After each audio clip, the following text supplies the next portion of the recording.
Salut, je m'appelle Stella. Et j'avais un petit copain, Colin. Je dis bien j'avais. Vous voyez, j'aime vraiment bien Colin. Mais il s'attendait à ce que je fasse tout pour lui, sans avoir le même respect pour moi. Je le faisais passer avant tout. Un jour, j'ai laissé mes amis pour le voir. Puis il a annulé à la dernière minute pour aller voir un match de baseball avec son frère. J'étais en colère. Alors j'ai fini par raconter mes problèmes à un de mes amis. Puis je l'ai embrassé. Je l'ai immédiatement regretté. Colin l'a appris et il a rompu avec moi. Puis le lendemain, il a commencé à sortir avec cette fille de 2e année. Sérieusement, il ne pouvait pas se contenter d'une fille de son âge. Puisqu'il était en terminale, comment Colin a-t-il pu rompre avec moi? Oui, j'avais eu tort, mais c'est uniquement parce que lui m'avait laissé tomber. J'avais fait une erreur stupide. Mais à part ça, j'avais fait de mon mieux pour être la meilleure des copines. Il attendait clairement que je fasse une erreur, pour rompre avec moi et se mettre avec elle. La colère que je ressentais envers Colin me dévorait. Je ne pensais qu'à me venger de lui. Un jour au déjeuner, Benoît, le petit copain de ma meilleure amie Sophie, m'a parlé de cette voyante que sa mère avait vue. Apparemment, elle avait jeté un sort pour l'aider à surmonter que son copain la quitte. Je ne croyais pas vraiment à toutes ces choses spirituelles. Mais je me suis dit que ça valait le coup d'essayer. Alors après les cours, Benoît m'a emmené la voir. Elle vivait dans une rue louche. C'était bizarrement silencieux et on se sentait observé. Je l'ai regardé d'un air disant « Tu te fous de moi ?» Mais il m'a pris le bras et m'a accompagné. Une femme d'âge moyen a ouvert la porte. Ses longs cheveux noirs lui arrivaient presque aux hanches. Et elle portait une robe flottante. Bonjour, je suis Stella, commençai-je. Oui, je sais. Elle me fit signe d'entrer. Entrez, entrez. Benoît a attendu dehors. Et je lui ai fait un regard disant « C'est vraiment bizarre », avant de suivre la femme à l'intérieur. Elle m'a emmenée dans une petite pièce remplie de cristaux, de boules en verre et de bocaux remplis de plein de choses, comme des épices, des rubans colorés et des fleurs. « Alors vous, jetez des sorts ?» lui demandai-je. « Oui, c'est ça, » dit-elle en me souriant. « Mais attention, la magie est puissante. Ça ne marche pas toujours comme on le souhaite. Je veux un sort pour que mon ex Colin rompe avec sa copine et veuille revenir avec moi. » Elle a demandé mes cheveux. Enfin, Justin, pas tous. J'ai tiré 3 cheveux et lui ai donné l'air confus.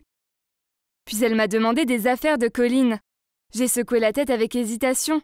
Puis je me suis souvenu que j'avais ses écouteurs dans mon sac. Ça doit vraiment être du sérieux. Elle m'a à nouveau demandé si j'étais sûre et j'ai acquiescé. Mais vraiment, cette femme ne voulait-elle pas se faire de l'argent? Puis elle a utilisé mes cheveux pour les enrouler autour des écouteurs de Colin. Puis a fermé les yeux et a commencé à chanter des mots que je ne comprenais pas vraiment. Je ne savais pas si je devais rire ou pleurer. Que se passait-il? J'étais si soulagée en quittant sa maison. Et j'ai dit à Benoît de ne plus jamais me partager ses idées brillantes. Maintenant, j'avais 100 $ en moins. Et j'avais vraiment paniqué. Pendant les jours suivants, je ne pensais plus vraiment au sort. Je me fichais de Colin et de ce qu'il m'avait fait. Tout se passait bien. Mais ensuite, quelque chose de fou s'est produit. Un vendredi soir pluvieux à 21h, on frappa à ma porte. Mes parents étaient sortis, donc j'ai répondu. Colin se trouvait sur le pas de porte dans un piteux état. Il s'est même mis à genoux en me suppliant de le reprendre. C'était dingue. Je lui ai dit de partir et lui ai claqué la porte au nez. Il a continué à frapper et à crier qu'il m'aimait et qu'il voulait revenir avec moi. Il avait rompu avec sa copine, car elle n'était pas dans son cœur, mais moi si. Ok, c'était bizarre. Ce gars ressemblait à Colin, mais il se comportait pas du tout comme lui. Il a fini par partir, mais le lendemain matin, il est revenu, sanglotant qu'il ne pouvait pas vivre sans moi. Il n'avait pas l'air normal. Il semblait perdre les pédales. C'était devenu si terrible que mon père a menacé d'appeler la police s'il ne s'en allait pas immédiatement. Il a fini par partir, mais le lundi matin, il m'attendait devant mon casier, avec un ours en peluche et une boîte de chocolat. Les autres élèves se moquaient de lui en passant. Et je me suis mise à rire aussi. « Va-t'en, Colin, je ne t'aime pas et je ne t'aimerai jamais. Tu es un minable !» lui dis-je. On aurait dit qu'il allait pleurer. Je dois admettre que le voir dans cet état me réjouissait. Mais une semaine plus tard, son comportement étrange continuait. Il me suivait toujours partout et m'achetait des cadeaux. Ça allait trop loin. Et il fallait que je fasse quelque chose. Alors j'en ai parlé à Benoît. Il m'a dit de ne pas m'inquiéter et qu'il irait voir la voyante pour qu'elle annule le sort. J'imagine que ça a marché puisque Colin semblait avoir compris. Et son comportement s'était calmé. Mais ensuite, quelque chose d'étrange m'est arrivé. J'ai fait un rêve de me remettre avec Benoît. Et maintenant, je n'arrête pas de penser à lui. Parfois, je passe devant sa maison le soir comme si j'étais en transe. Je fais tout ce que je peux pour ne pas frapper à sa porte. Voir Sophie tout aimante avec lui me donne envie de vomir. Je n'ai jamais eu de sentiment pour Benoît auparavant. Et s'il avait jeté un sort pour que je sois amoureuse de lui? Je suis retournée dans la vieille ruelle pour aller voir la voyante. Mais je ne trouvais pas la maison. C'est comme si la maison et la voyante n'avaient jamais existé. Et aussi quelque chose d'autre d'étrange s'est produit. Un jour j'étais au parc et je suis sûre d'avoir vu Benoît parler à Colin. Ils avaient l'air de bien bavarder. Ils n'étaient pas amis, donc pourquoi? Je ne peux pas aller voir le copain de ma meilleure amie et lui dire des choses gênantes comme « Est-ce que tu m'as jeté un sort d'amour ?» ou « Est-ce que tu as monté ce coup avec Colin pour me faire tomber amoureuse de toi ?» Je ne sais pas ce qu'il se passe. Tout ce que je sais, c'est qu'aussi ridicule que ça puisse paraître, j'ai envie d'être avec Benoît tout le temps. J'ai déjà eu des coups de cœur pour d'autres mecs, mais jamais comme ça. Je ne sais pas ce qu'il se passe ni ce que je devrais faire maintenant. Tout ce que nous pouvons faire maintenant, c'est prier, a dit le médecin en quittant la pièce. J'ai regardé Thomas allongé sur le lit d'hôpital, entouré de matériel médical, et j'ai senti mon cœur s'effondrer. Puis Jacqueline s'est approchée de moi et m'a dit « Daniel, je pense que tu devrais peut-être rentrer chez toi et te reposer. Il n'y a rien que tu puisses faire pour l'instant. » Oui, Jacqueline avait raison. Je devais être plus fort que jamais. Et en fait, si elle n'avait pas été là, je n'aurais probablement pas réussi à traverser cette période de folie. Bien que Jacqueline soit une nouvelle venue dans notre service, nous étions devenus très vite proches, et je lui en étais très reconnaissant. J'ai souri à Jacqueline et lui ai proposé de la raccompagner chez elle. Puis, je suis allé voir mon pote Lucas. Il venait de rentrer de son séjour à l'étranger. Nous étions amis depuis des années. Nous nous sommes rencontrés pour la première fois à une marche de la fierté. Il était bisexuel, j'étais gay. Du moins, je l'avais été. Mais maintenant, je n'en étais plus si sûr. Vous voyez, j'ai réalisé que chaque fois que j'étais avec Jacqueline, mon cœur battait plus vite que d'habitude. Est-ce que c'est possible que... J'étais tellement perdu dans mes pensées que je n'ai même pas vu Lucas ouvrir la porte. Il m'a regardé et a dit « Mec, qu'est-ce qui ne va pas chez toi? On dirait que tu avais un fantôme. » Je lui ai dit que j'avais de gros problèmes et que j'avais vraiment besoin de ses conseils. Allongé sur son canapé, j'ai expliqué que mon petit ami Thomas était à l'hôpital, mais que j'avais commencé à avoir des sentiments pour une fille, Jacqueline. Lucas m'a regardé avec de la sympathie dans les yeux, puis il m'a donné un coup de coude et m'a dit « Daniel, bienvenue dans ma vie. C'est normal d'avoir des sentiments pour les hommes et les femmes. C'est normal. » Je lui ai demandé ce que je devais faire, et il m'a répondu que je devais simplement écouter mon cœur et le laisser décider. Puis il m'a fait un clin d'œil et m'a demandé de voir une photo de cette fille qui me rendait bi. J'ai ouvert mon téléphone et je lui ai montré. Et il a eu l'air choqué. Il a écarquillé les yeux et je lui ai demandé s'il la trouvait sexy aussi. Mais il a alors dit quelque chose qui m'a refroidi le sang. C'est mon ex-copine, mec. Waouh, quoi? Ça ne peut pas arriver. Ensuite, Lucas m'a raconté qu'ils sortaient ensemble et qu'il avait même fixé une date de mariage, mais qu'il s'était passé quelque chose et qu'ils avaient rompu. C'était trop bizarre. Quelles étaient les chances pour que ça arrive? Je voulais lui demander comment elle était et pourquoi ils avaient rompu, mais d'après son regard, c'était trop douloureux pour en parler. En plus, ça me mettait un peu mal à l'aise. J'ai à peine pu dormir cette nuit-là, m'inquiétant pour Thomas et pensant à Jacqueline et Lucas. C'était si étrange. Le lendemain, alors que je me concentrais sur mon travail, mon directeur est soudainement venu me dire « Daniel, félicitations, tu te débrouilles si bien, je ne m'attendais pas à ce qu'un membre de ton équipe réussisse à être promu si rapidement. » Hein? Mais de quoi parlait-il? Personne n'avait été promu? J'étais si confus.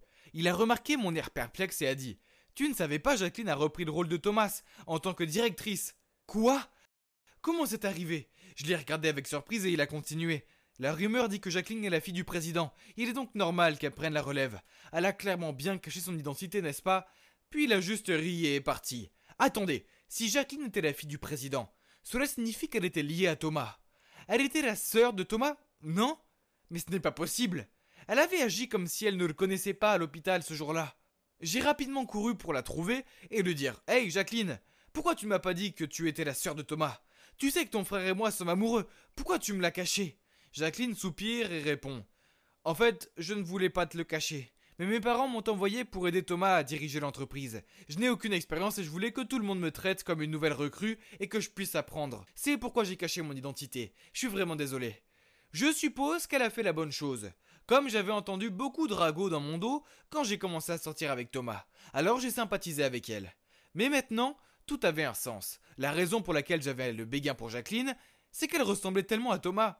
Les mêmes yeux bleus profonds, les mêmes pommettes, même les mêmes gestes. Elle avait aussi les mêmes allergies aux crevettes. Et ils avaient tous les deux cette habitude de faire tourner leur stylo quand ils sont au fond de leurs pensées. Comment n'avais-je pas remarqué cela avant? Et si je n'étais pas amoureux de Jacqueline? J'étais juste amoureux de sa ressemblance avec Thomas. Ok, ça m'a aidé à me sentir beaucoup mieux. Donc, c'était Thomas que j'aimais après tout. Le lendemain, je suis allé rendre visite à Thomas avec un énorme bouquet de tournesol, ses préférés. En passant par l'entrée, j'ai aperçu Lucas. Hey, on se rencontre à nouveau! J'ai crié. Qu'est-ce que tu fais ici? Il m'a raconté qu'il rendait visite à son ex qui avait eu un accident. Et j'ai dit que je rendais visite à mon petit ami, qui avait eu un accident. Marchons ensemble. J'ai demandé, dans quelle chambre est ton ex? 1502, a dit Lucas. T'es sûr? C'était la chambre de Thomas. J'ai pensé, puis j'ai compris. Attends, ton ex s'appelle Thomas? J'ai demandé en espérant vraiment que ce ne soit pas le cas. Comment tu le sais? Lucas a riposté. Parce que Thomas est mon petit ami, j'ai dit. C'était vraiment trop gênant. Comment était-il possible d'avoir autant de coïncidences? Je n'arrivais pas à y croire. Lucas a été choqué aussi et a dit que Thomas était la raison pour laquelle lui et Jacqueline avaient rompu. Il est tombé amoureux de Thomas, et la famille Thomas a été tellement bouleversée par cela qu'elle a mis Thomas à la porte. Oh, c'est pour ça que Thomas ne parlait jamais de sa famille et qu'il m'a dit de ne jamais poser de questions à leur sujet. Après sa détresse, malheureusement, leur relation n'a pas fonctionné. Alors Lucas a fait ses valises et a décidé d'aller étudier à l'étranger pour prendre un nouveau départ. Oh mon Dieu, c'était beaucoup à digérer. Je n'ai pas pu m'empêcher de me demander comment Jacqueline s'est sentie quand elle a découvert que son futur mari était amoureux de son frère. Lucas et moi étions choqués tous les deux, mais pas autant que nous allions l'être un moment plus tard. Nous étions sur le point d'entrer dans la chambre de Thomas quand nous avons entendu la voix de Jacqueline. Elle parlait d'un ton méchant en disant « Thomas, attends un peu! Comment te sentirais-tu quand ton petit ami tombera amoureux de moi? Ça va être douloureux, non? Je vais le pousser à te quitter et je te rendrai la monnaie. Après tout ce que tu m'avais fait, il est temps de goûter à ton propre poison. » Je me suis figé quand je l'ai entendu dire ça. Je me suis tourné vers Lucas et il était tout aussi choqué que moi. Soudain, il a franchi la porte et je le suivis en trombe. Jacqueline a failli tomber de sa chaise de surprise en nous voyant. Pourquoi? Pourquoi êtes-vous ici ensemble? A-t-elle dit. Hey, étrange! Dit Lucas. Allez, Jacqueline, laisse tomber, ça fait longtemps. C'était fini entre nous, laisse tomber, et passe à autre chose. Lucas était tellement en colère, mais Jacqueline s'est contentée de rire et de dire « Reprends-toi, Lucas, il ne s'agit pas de toi, je n'ai plus de sentiments pour toi, je veux juste me venger de mon frère. » C'était si cruel de sa part de te voler et de ruiner ma vie comme ça. Puis les yeux pleins de haine, elle s'est retournée pour regarder le pauvre Thomas étendu là. J'étais furieux, j'ai réalisé exactement ce que Jacqueline faisait. Flirter délibérément avec moi pour m'éloigner de Thomas. Comment a-t-elle pu? Je l'ai confrontée sur le champ. Qu'est-ce qui ne va pas chez toi? Pourquoi tu me traites comme ça? Et ton pauvre frère? Je ne m'attendais pas. Mais avant que je puisse continuer, elle m'a interrompu et a dit « Daniel, attends, écoute-moi s'il te plaît. C'est vrai que c'était mon intention au début, mais ensuite je suis tombée amoureuse de toi. Et je pensais que tu commencerais à tomber amoureux de moi aussi. Je suis vraiment désolé. » Jacqueline a alors essayé de me prendre la main, mais j'étais dégoûté. Je l'ai repoussé et j'ai dit « Éloigne-toi de moi, je ne veux plus te voir. » Jacqueline a commencé à pleurer, mais j'étais trop bouleversé pour être dérangé. J'étais tellement horrifié qu'elle ait pu faire ça. J'étais déçu de moi aussi, d'être tombé dans son piège. Pauvre Thomas, il ne méritait pas du tout ça. Je l'ai regardé fixement allongé sur le lit d'hôpital, et s'il savait. J'ai continué à le fixer et je jure avoir vu ses doigts tressaillir. Oh mon Dieu, il se réveillait. Lucas est rapidement allé chercher le médecin, tandis que je restais avec Thomas et essayais de lui parler. Thomas, tu es réveillé? Les médecins ont fait quelques tests et ont dit que Thomas avait finalement repris conscience et qu'il allait bientôt se réveiller correctement. Lucas et moi étions aux anges, j'étais tellement soulagé qu'il aille bien, et il semble que Jacqueline ait ressenti la même chose, car elle se tenait silencieusement dans un coin de la pièce, des larmes coulant de ses yeux jusqu'au coin de sa bouche, qui s'est révélée en un sourire le plus subtil. Et comme prévu environ une semaine plus tard, Thomas a ouvert les yeux. Je n'ai jamais été aussi heureux de ma vie. Il a commencé la thérapie physique et j'ai passé beaucoup de temps à l'aider. Bien sûr, Lucas est venu me rendre visite aussi. Et nous avons tous bien ri de la façon dont nous étions liés. Ça devait être le vrai destin, car appeler ça des coïncidences serait un euphémisme. Quant à Jacqueline, elle avait juste disparu. Mais quelques jours plus tard, alors que Thomas, Lucas et moi discutions à l'hôpital, un email est apparu sur mon téléphone. C'était Jacqueline, et elle disait qu'elle était tellement désolée pour ce qu'elle avait fait, et qu'elle espérait que Thomas et moi pourrions lui pardonner. Elle a ensuite dit qu'elle nous souhaitait que du bonheur. J'ai dit à Thomas et Lucas la bonne nouvelle, et nous étions tous si soulagés. Peut-être que nous pourrions tous être amis après tout. Je veux dire, Jacqueline pourrait devenir ma belle-sœur un jour, n'est-ce pas? La vie peut être si drôle. Je suis content que Lucas soit apparu à ce moment-là, et que tout était révélé au grand jour. Je ne me serais jamais pardonné si j'avais quitté Thomas pour sa sœur. Thomas a toujours été le bon pour moi. Avez-vous déjà eu l'impression que votre famille est maudite? Je vis avec ma grand-mère, ma mère et ma grande sœur. Je suis entourée de femmes, mais pas un seul homme. Ça doit être une malédiction parce que mes grands-parents ont eu un mariage terrible. Et le mariage de mes parents aussi avait été un vrai fiasco. Donc ça a rendu ma mère et ma grand-mère super allergiques aux hommes. Elles pensaient que tous les hommes étaient dangereux. Et nous avertissaient toujours, ma sœur et moi, de ne pas nous approcher des garçons. Au fait, je m'appelle Myriam et ma sœur s'appelle Axel. C'est la gentille qui écoute toujours ce que disent maman et grand-mère. Et je suppose qu'on peut dire que moi, je suis l'enfant rebelle. La plupart de mes amis étaient des garçons. Mais bien sûr, ma famille ne le savait pas. Chaque fois que je parlais de mes amies, je prétendais qu'elles étaient toutes des filles. Sinon, ma mère me tuerait probablement. Même si j'étais entourée d'amis masculins, quand il s'agissait d'amour, c'était une toute autre histoire. J'étais en fait assez timide à ce sujet. Peut-être que ma mère et ma grand-mère avaient vraiment une influence sur moi, car chaque fois qu'un garçon me disait que je lui plaisais, je ne le croyais pas. Une fois, au collège, j'ai presque cru un garçon. Il disait qu'il était fou amoureux de moi et qu'il serait même prêt à mourir pour moi. Il s'asseyait littéralement devant notre porte d'entrée du matin au soir, attendant que j'accepte d'être sa petite amie. Mais il n'a pas pu échapper à la colère de ma mère. Quand elle l'a surpris, elle lui a jeté un seau d'eau et il s'est immédiatement enfui. Il est clair qu'il ne voulait pas mourir pour moi. Il y a eu d'autres garçons qui disaient aussi qu'ils ne pouvaient pas vivre sans moi. Mais je les vois toujours se balader en vie et en bonne santé. Donc je suppose que ma mère et ma grand-mère avaient raison. Les hommes sont une bande de menteurs. Mais il y avait toujours des exceptions. Et mon exception était Samuel. Oh, le rêveur Samuel. Je l'ai rencontré dans un magasin de disques. Et nous sommes allés chercher le même disque exactement au même moment. J'ai eu le coup de foudre dès le premier regard. Tous ces avertissements sur les garçons ont quitté ma tête. Et je pouvais à peine voir. Mes yeux s'étaient transformés en émojis de cœur. La suite a marqué l'histoire. Nous sommes tombés amoureux l'un de l'autre. Nous sommes devenus un couple. Et j'ai fini par trouver le courage de le ramener à la maison. Je parie que personne ne pourrait refuser un gars aussi mignon, y compris ma grand-mère et ma mère. Je ne savais pas que je l'invitais en fait dans la fosse au lion.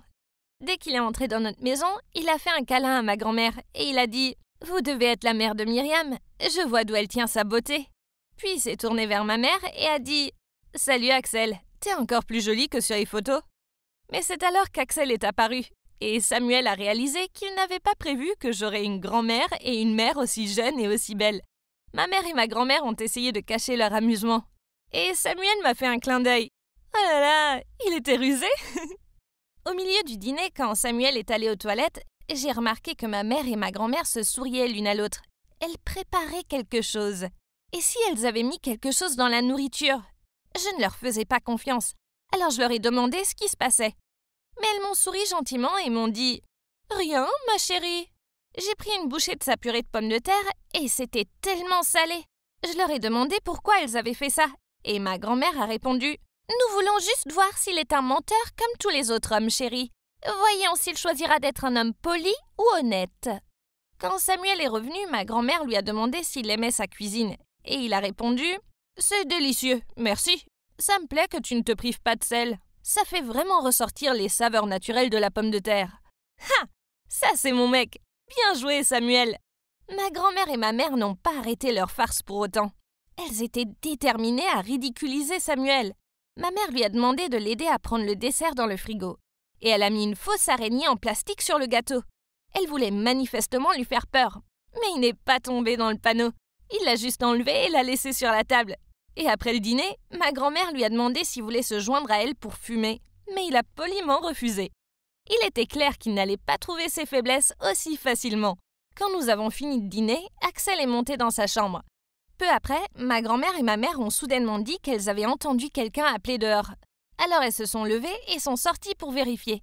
Je pouvais voir leur visage frustré, car elles ne trouvaient aucune raison d'interdire mon histoire d'amour avec Samuel. Elles devaient donc sortir pour discuter.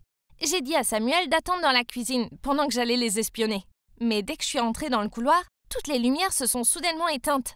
Et j'ai entendu quelqu'un défoncer la porte. J'étais tellement paniquée que j'ai poussé des cris incontrôlables. Et je n'ai pas pu m'empêcher de trembler, de me tenir la tête et de crier à l'aide. J'avais tellement peur. Mon Dieu, j'ai même entendu un bruit comme celui d'un pistolet qu'on charge.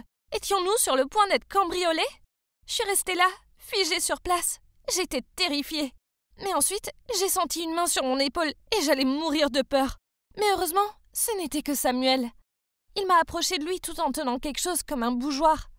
Puis il était sur le point de me laisser là pour faire face à celui qui avait causé ça. Mais j'avais tellement peur que je l'ai serré très fort et j'ai fondu en larmes. Soudain, la lumière est revenue. Et après avoir été éblouie pendant un moment, j'ai remarqué que ma mère et ma grand-mère se tenaient juste là devant moi. Ma grand-mère a crié « Qui es-tu » Je savais pas de quoi elle parlait, alors j'ai levé les yeux vers Samuel et j'ai sursauté.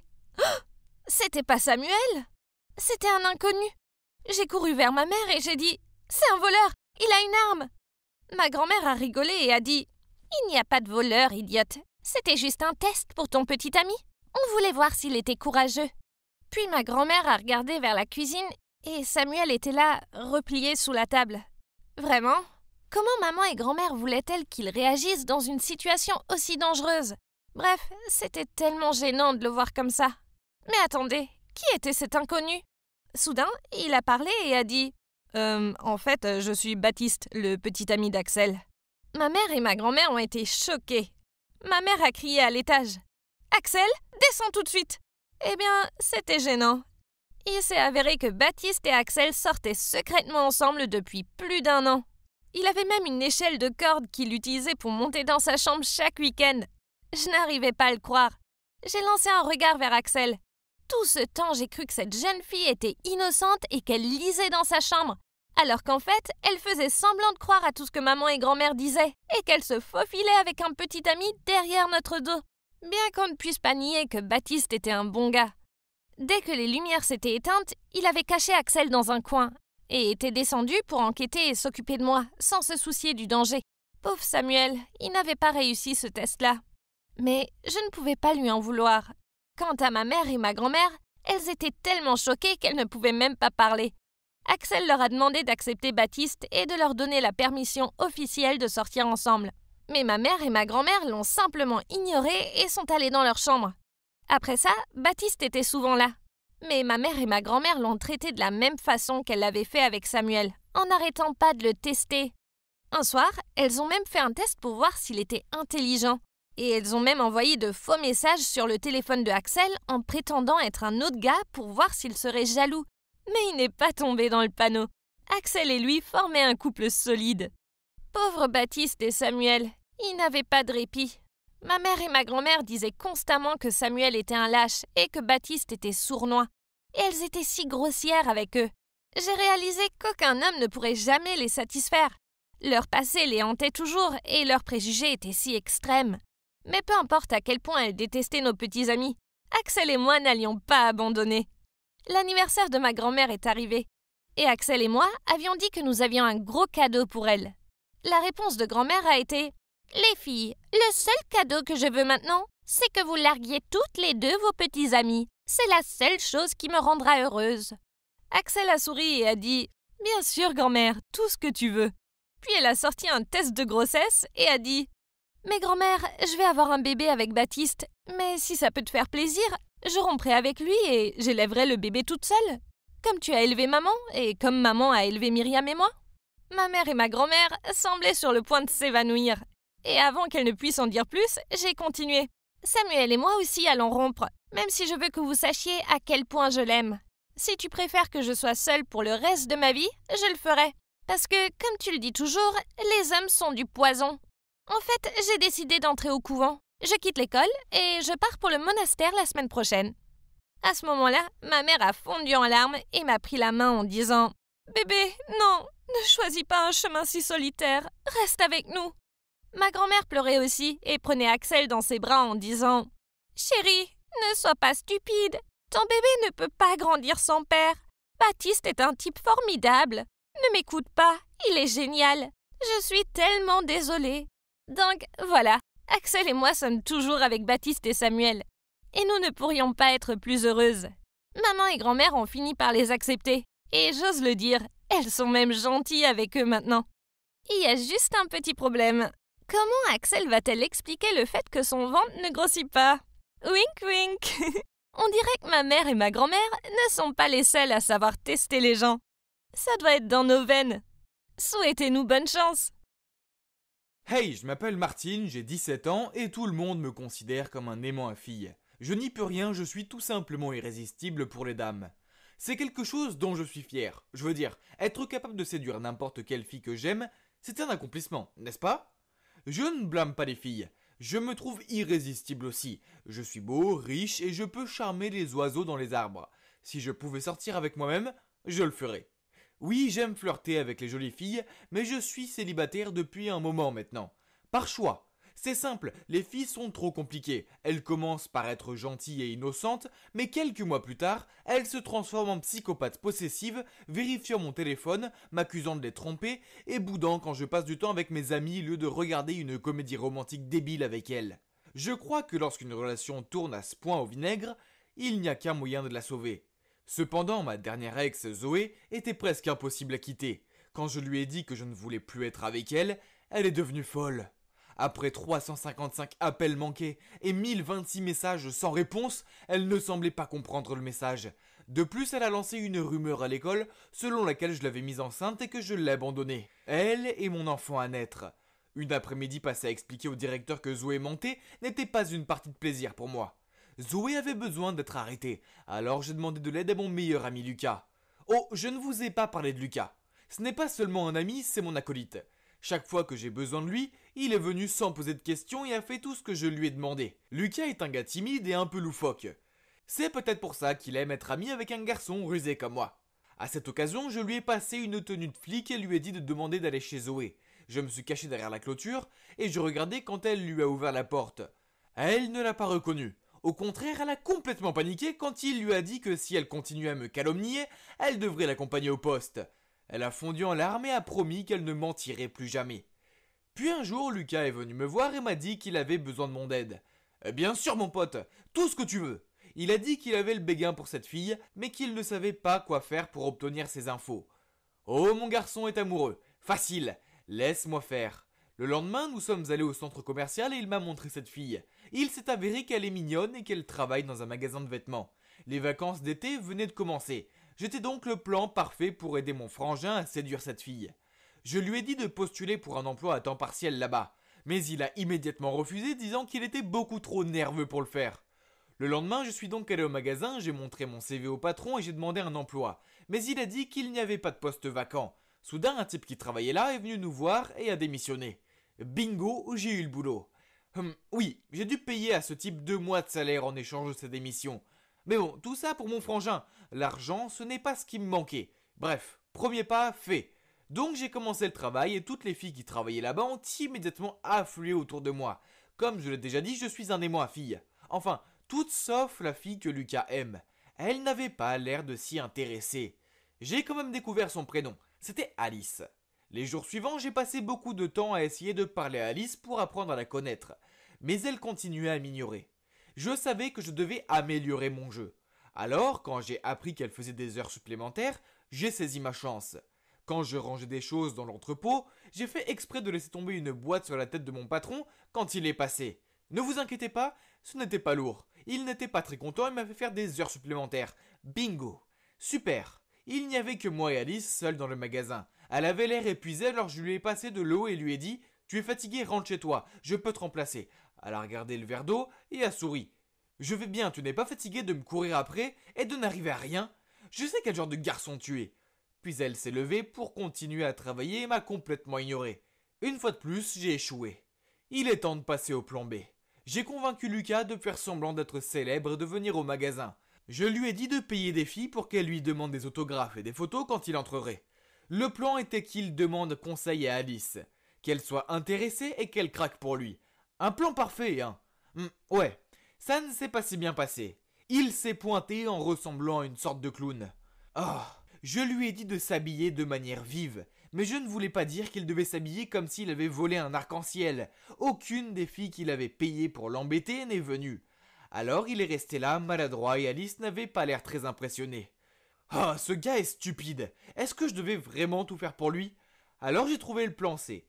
J'ai décidé de la kidnapper. Ah, je plaisante. En fait, je l'ai emmenée à la plage. Nous n'avions qu'une équipe du matin ce jour-là. Alors quand nous avons terminé, je l'ai attendue dehors. Dès que je l'ai vue, je l'ai tirée vers la voiture qui attendait et j'ai dit à mon chauffeur de partir. Elle n'était pas très contente et a menacé d'appeler les flics. Je lui ai dit de se détendre et de profiter de la journée parce qu'elle avait travaillé si dur. À la fin, elle a arrêté de crier et m'a dit qu'il y avait intérêt à avoir de la glace. Nous avons joué avec l'eau, trouvé des coquillages, vous savez, les trucs normaux de la plage. Son humeur s'est améliorée et je pouvais sentir qu'elle était plus à l'aise avec moi. Puis nous nous sommes assis sur le sable et nous avons regardé le coucher de soleil. J'ai vu Alice regarder sa montre puis me regarder. Il se fait tard. Est-ce l'heure de rentrer ? Bien sûr, mais hey, que dirais-tu si la prochaine fois on t'achetait une nouvelle montre ? La tienne est ancienne. Elle a secoué la tête. Non, pas mon problème, c'est mon père qui me l'a donnée. C'était un grand homme, mais quand j'avais 9 ans, il a commencé à boire. Une fois, il est rentré chez lui et a frappé ma mère. Il est parti après ça et je n'ai plus entendu parler de lui depuis. Après un bref silence, j'ai dit « Est-ce qu'il te manque ?» Elle avait l'air triste en disant « Oui, mais je sais pas si je lui pardonnerai. Chaque fois que je pense à lui, je regarde cette montre. Mon père a gravé mon nom dessus tout seul. » Je l'ai réconforté. « Ne pense pas trop. Je comprends ce que l'on ressent quand on perd un être cher. Ma mère est décédée quand j'étais petit. Je vis avec mon père, mais il ne me donne que de l'argent, au lieu de son temps. Il ne s'occupe pas de moi comme ta mère le fait pour toi. » Je l'ai regardée et elle m'a rendu un regard compatissant. J'ai soudainement senti mon cœur battre. Alice était une fille si gentille. Mais non, je me suis rappelé que je faisais ça pour Lucas. Nous nous sommes donc levés, nous sommes rentrés chez nous. J'ai demandé à mon chauffeur de la déposer chez elle, ce qui m'a permis de découvrir où elle vit. Pour aller chez elle, nous devions passer par une ruelle très longue et sombre, alors j'ai une idée géniale. Je payerai des gars pour qu'ils se fassent passer pour des voyous et Lucas pourrait arriver et la sauver. Le héros et la demoiselle en détresse. Vieux jeu, mais ça réussit à tous les coups. Le jour de la fausse attaque est arrivé et je me suis caché derrière les bannes à ordures. J'ai vu Alice arriver et ensuite les deux voyous se sont montrés. Attends, qui étaient ces gars ? Ce n'étaient pas les gars que j'avais engagés. Soudain Lucas s'est précipité pour sauver Alice. Oh non, il ne savait pas que c'était de vrais voyous. Je l'ai vu se faire plaquer au sol. Je suis trop beau pour me battre, mais dans ces circonstances j'ai dû faire une exception. Alors j'ai sauté et j'ai donné des coups de karaté aux méchants. C'est à ce moment que mes hommes de main sont arrivés et m'ont aidé. Wow, quel bon timing. Lucas et moi avons ramené Alice à la maison avant d'entrer. Elle m'a regardé avec des yeux reconnaissants. Elle a dit « Merci beaucoup ». J'ai posé ma main sur l'épaule de Lucas et j'ai forcé un sourire. Oh, pas du tout, je passais juste par là et j'ai vu ce brave type t'aider. Puis elle m'a souri et est rentrée dans sa maison sans le regarder une seule fois. Lucas a dit « Merci mon frère ». J'ai répondu « Je suis désolé mon pote, ça a encore foiré ». Et à ma grande surprise, Lucas a dit « C'est bon, je pense que je dois abandonner de toute façon. Je n'ai pas le courage de la revoir. » Mais j'ai pu voir la façon dont elle te regardait. Je sais que j'ai été vaincu. Mais tu as craqué pour elle, n'abandonne pas. Ne t'inquiète pas, lâcher prise ne signifie pas abandonner, mais plutôt accepter qu'il y a des choses qui ne peuvent pas se réaliser. Et toi, donne-lui une chance et essaie d'être sérieux cette fois. C'est une fille bien. Cette nuit-là, j'ai pensé à ce que Lucas avait dit. Il s'est avéré qu'il avait raison, j'avais des sentiments pour Alice et je devais le lui dire. Le lendemain, je me suis approché d'elle après le travail et j'ai commencé à balbutier un tas de bêtises. Mais j'ai vu quelqu'un s'approcher de nous. Zoé. Elle m'a regardé et a dit « Eh bien, on dirait que tu as une nouvelle petite amie ?» Puis elle s'est tournée vers Alice. « Et fais attention avec lui, il aime bien piéger les filles puis les larguer. Ne l'aime pas trop, sinon il va appeler un flic chez toi et te larguer comme il l'a fait avec moi. » Alice m'a regardé fixement, l'air choqué. « C'est vrai ?» Puis quand je suis resté silencieux, elle a éclaté en sanglots. « Je savais que tu étais un con, mais j'ai quand même craqué pour toi. » J'ai essayé de la prendre dans mes bras pour la calmer, mais elle continuait à me repousser. Puis soudain, sa montre est tombée et j'ai entendu un bruit de craquement. J'avais accidentellement marché dessus. Je l'ai ramassée, elle ne fonctionnait plus. Elle m'a crié dessus. « Comment as-tu pu ? Tu savais combien cette montre comptait pour moi ?» Je ne savais pas quoi faire alors je me suis enfui. Je sais, je suis un con, mais j'allais réparer ça. En commençant par la montre. J'ai erré dans un marché d'occasion à la recherche d'un horloger et ma recherche m'a conduit à une maison appartenant à un homme grincheux. Il a d'abord refusé de m'aider, mais lorsque j'ai sorti la montre, il a regardé fixement et a dit qu'il m'aiderait à une condition. Le lendemain, j'ai donné la montre à Alice et lui ai demandé de me pardonner. Elle me l'a prise avec colère, mais en la regardant, elle semblait confuse quand elle a vu qu'elle était réparée. « Comment ?» m'a-t-elle demandé. Je suis allé voir quelqu'un et cette personne veut aussi s'excuser auprès de toi. Je lui ai fait signe de se retourner. L'horloger est sorti et le visage d'Alice s'est effondré. C'était son père. Elle lui a crié dessus. « Pourquoi es-tu là ?» Je savais que je devais désamorcer la situation, alors j'ai dit « Quand je suis allé réparer cette montre, il l'a reconnue et m'a supplié de l'aider à te parler. Il t'aime toujours autant. » Le père d'Alice a dit « Alice, je veux juste m'excuser auprès de toi et de ta mère. Ces 7 dernières années, je me suis senti si seul. S'il te plaît, pardonne-moi pour que je n'ai plus à vivre dans le tourment. » Ainsi, après une longue conversation, ils se sont finalement expliqués. Alice a accepté de pardonner son père seulement s'il allait chez elle et s'excuser auprès de sa mère. Quant à moi et Alice, elle m'a timidement remercié après cela et bien sûr, elle m'a pardonné. Je lui ai dit que je l'aimais et elle a ri, m'a donné un coup de poing dans le bras puis elle m'a dit qu'elle m'aimait aussi. Donc nous sommes maintenant un couple officiel. Je suis peut-être un aimant à fille, mais je suis maintenant l'homme d'une seule femme. Ne vous inquiétez pas, mesdames, mon meilleur ami Lucas est toujours disponible pour des rencarts et c'est un bon parti. Parfois, dans la vie, nous faisons des choses dont nous ne sommes pas fiers. Mais honnêtement, si je devais revenir en arrière et tout recommencer, je ne changerais rien. Écoutez mon histoire et dites-moi si vous pensez que j'ai fait le bon choix. C'était un parcours de fou. Je m'appelle Delphine et j'ai grandi orpheline. Lorsque j'avais seulement 5 ans, mes parents ont été arrêtés car ils appartenaient à une sorte de mafia. Je n'avais pas de famille. Alors on m'a envoyée dans un orphelinat. J'étais trop jeune pour vraiment comprendre tout cela. Je pensais simplement que mes parents étaient tellement occupés par leur travail qu'ils n'avaient pas le temps de s'occuper de moi. Mais plus tard, j'ai compris que mes parents étaient de mauvaises personnes, qu'ils me frappaient souvent et qu'ils me privaient même de nourriture quand je faisais des bêtises. Au cours des 4 années suivantes, j'ai été adoptée par 3 familles différentes. Les 2 premières expériences ne se sont pas bien terminées et les familles m'ont renvoyée. Mais la 3e famille était vraiment gentille. Malheureusement, la chance n'était pas de notre côté. On a eu un accident de voiture. J'ai eu la chance de survivre, mais mes parents adoptifs n'ont pas survécu. J'étais dévastée et on m'a renvoyée à l'orphelinat. Je ne comprenais pas pourquoi j'étais si malchanceuse. J'avais vraiment l'impression que l'univers me punissait. Les années ont passé et aucune autre famille ne m'a adoptée. Alors dès que j'ai eu 18 ans, je suis partie et j'ai décidé de recommencer ma vie toute seule. Mais ce n'était pas facile. Je n'avais pas eu de véritable éducation et je n'arrivais pas à trouver un travail décent. J'ai fait beaucoup de boulot au hasard, comme livreuse de pizza, distribuer des prospectus dans la rue et travailler un peu dans un supermarché. Mais l'argent n'était jamais suffisant. Je détestais l'admettre, mais il m'arrivait de voler des provisions au travail. Cependant, une fois, je me suis faite prendre et bien sûr ils m'ont virée. Ça craint. Comment pourrais-je tenir jusqu'à demain avec 2 $ dans mon portefeuille maintenant? J'ai dit à mon collègue Alice à quel point ma vie serait misérable sans ce travail. Puis Alice m'a souri et m'a dit qu'elle connaissait un autre moyen de gagner de l'argent. Elle m'a dit que ça se reproduirait une seule fois et que ce serait risqué, mais que l'argent serait suffisant pour me faire vivre pendant des années. J'étais impatiente d'en savoir plus. Mais vous ne croirez pas ce que c'était. Le travail consistait à kidnapper la fille d'une riche famille et à demander une rançon. Alice a dit que tout ce que j'avais à faire était de m'occuper de l'enfant pendant quelques jours dans un entrepôt abandonné. Et quand les parents auraient payé la rançon, ils renverraient l'enfant et je serais libre de partir avec tout mon argent. Je veux dire, ça avait l'air facile, non? Ce n'est pas comme si je l'avais kidnappée. Je prenais juste soin d'elle pendant quelques jours. C'était plus comme une babysitter. Donc, rien ne pouvait mal tourner, pas vrai? La petite fille s'appelait Louise et elle avait juste 2 ans. Ses parents, Monsieur et Madame Taylor, étaient connus et ils étaient très riches. Le plan était en fait très simple. Tous les dimanches, sa nounou l'emmenait au parc et c'est là qu'elle devait être kidnappée. Vous vous demandez probablement si ça a bien tourné. Eh bien, je ne suis pas en prison en ce moment, alors voilà. J'attendais dans l'entrepôt et ils ont amené Louise. Maintenant, tout ce que nous avions à faire était d'attendre. L'entrepôt était assez miteux, mais il y avait de quoi survivre. Au début, Louise a beaucoup pleuré et je n'arrivais pas à la calmer. J'ai essayé de lui faire écouter Baby Shark sur YouTube. Écoutez-le ou pas, ça a marché et elle a arrêté immédiatement. Dans la nuit, Alice a appelé pour dire que les parents de Louise refusaient de payer et que la police était impliquée. Oh mon Dieu! Et maintenant quoi? Ils ne pouvaient pas me laisser ici avec cette gamine. La seule option à laquelle Alice a pensé était que Louise et moi nous nous cachions dans la ferme de ses grands-parents pendant quelques années. Puis, quand l'affaire se serait calmée et que tout le monde l'aurait oubliée, nous pourrions laisser Louise devant un poste de police. C'était de la folie! Mais quel choix avais-je?